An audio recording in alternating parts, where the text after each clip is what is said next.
Hi folks, hope you're okay today. I just want to share a couple of thoughts about Cornelius Van Til. He's a reformed epistemologist and philosopher and theologian who was at the height in the 1950s and 60s. And you can get a lot of his books on PDF at Presuppositional 101. And there you'll find a book on his epistemology. And in that book, he covers a lot in terms of Greek philosophy.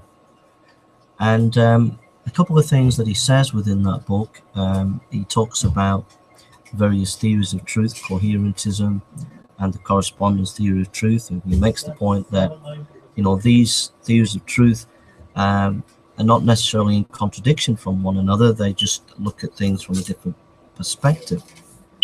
But then he does an extensive critical analysis of Greek philosophy. And the reason why he does that is because he wants to look at how philosophers deal with various philosophical problems without being influenced by Christianity.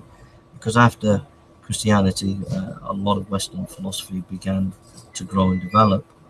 And he wanted to just go behind that and go back to the Greeks and see how they dealt with philosophical problems without being touched by Christianity. And he noticed quite a few philosophical problems that the Greeks couldn't solve. They didn't really have a full grasp of who God was. They didn't really have a grasp of what sin was. They tried to hide from that.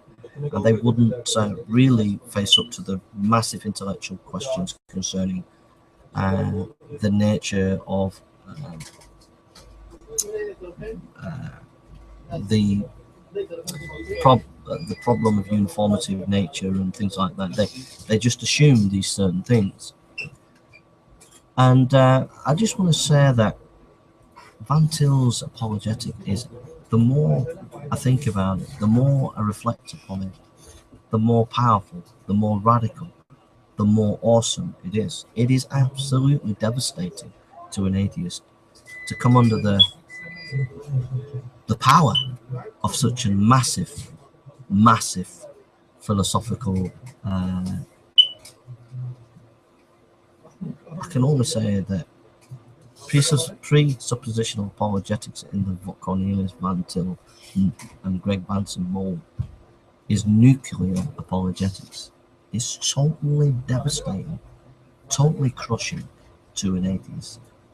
And the reason is it gets right at the heart of the issue. It really does.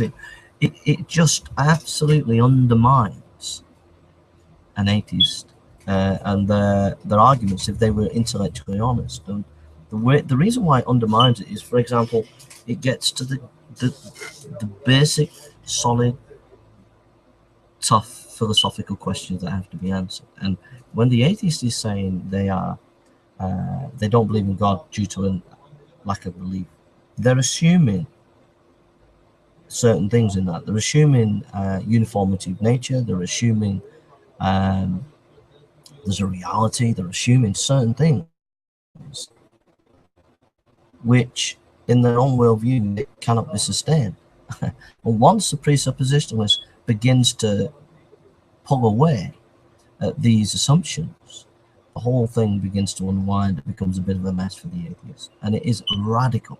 It's a radical apologetic. It's a powerful apologetic. And that's why the atheists ridicule it, they mock it, they hate it, they hate anybody who is propounding presuppositionalism. A lot of people who are not trained in philosophy get impatient with presuppositionalists because they think you're just begging the question, you're just going round in circles. But if you just sat back and you understand the philosophical issues at stake, and if you understood all that needed to be understood, you would understand. You would understand. You would understand that that this apologetic gets right to the heart. So, for example, the uniformity of nature. No atheist really can give an account of why they expect actions to take place within actions or contingency. No atheist can explain that really. And there's no reason to expect the sun to come up tomorrow.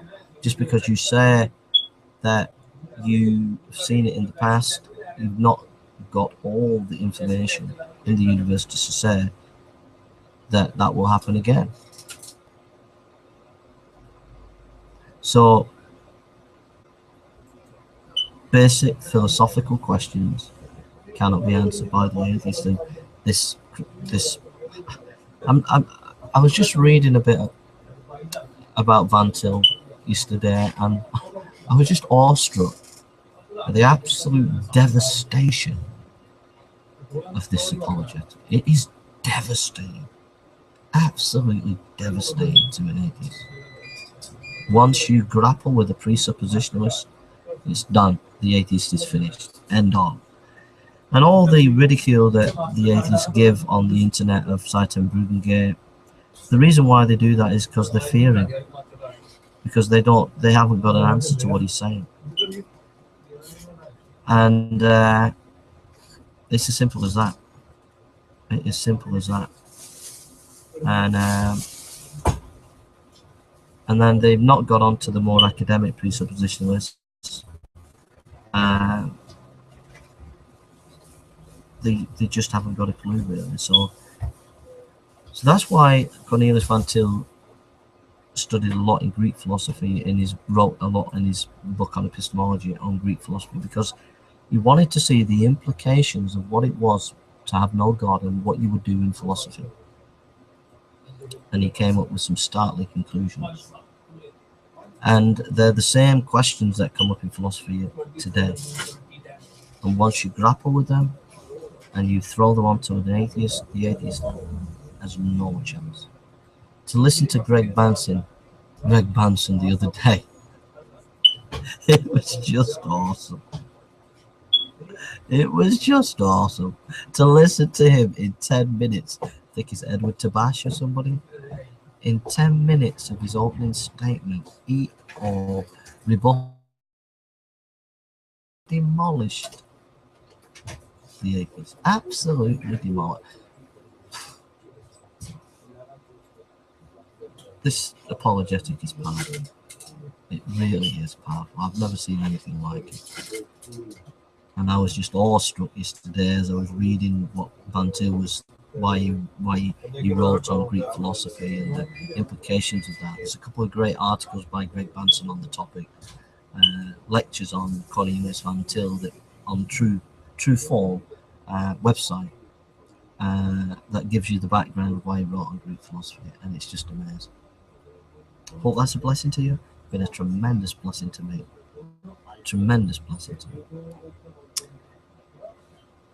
And there was some papers by Greg Banson on epistemology, looking at can't pronounce his name, Leibniz or whatever his name is, Kant, Hegel, all their various ideas on epistemology, which was very good. And there's some papers on Hinduism and Buddhism and Islam, which were very helpful, which I found very helpful. So some really good material there that I keep going back to and enjoying, and had a really good. I really enjoyed it yesterday. Really enjoyed reading Greg Banson as well. I really enjoyed that. He's just great when it comes to defeating atheists. Anyhow, he had his own weaknesses, I know, but in that area he was a master. Okay, I'm going to go, and take care and God bless.